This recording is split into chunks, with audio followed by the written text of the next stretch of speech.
So in this week's Parasha, we talk about the contract of Reuven and Gad. The tribes of Reuven and Gad wanted to stay on their side of the Yarden. So they came to Moshe, Yoshua, Elazar, and the heads of tribes, and they requested to stay on that land because of their pastures and the cows. And Moshe chastises them and tells them, how are you going to stay here while your brothers go into war? The tribes then came back to Moshe to clarify their request, and they came back with a condition to their request. And Moshe repeats these conditions. Moshe then agrees, but he repeats these conditions to both Reuven and Gad and to the heads of the tribes later.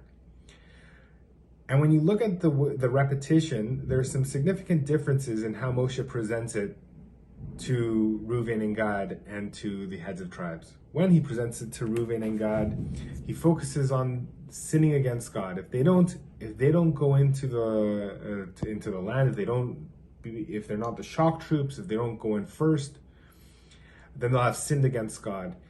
And it's almost as if they would still get the land and they just would have sinned. It doesn't seem like the consequence of not going in is not getting the land. When speaking with Elazar, Yoshua, and the heads of tribes, Moshe is very clear that says if they don't fulfill their part, they're not going to get the land. So the question is, why is the agreement presented differently? So Rav Amnon Bazak wanted to suggest that it seems that Moshe wanted to show that this agreement is both with God and with the nation.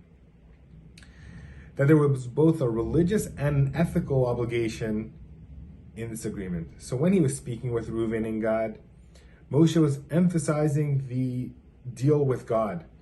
He mentions God 6 times. He tells them if they don't go in, if they don't fulfill it, they're going to be sinning against God.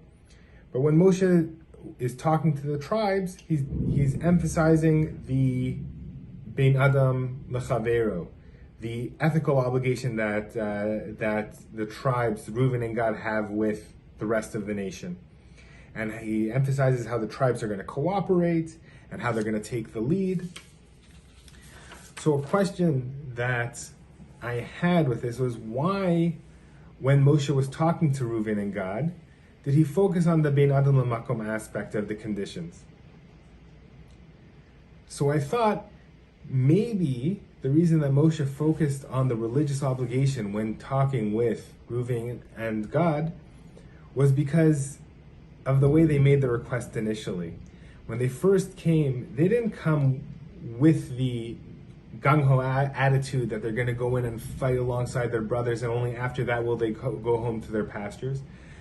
They asked straight, like, could we just stay here for the pastures and for the cows? And it was only after Moshe chastised them that they revised their request.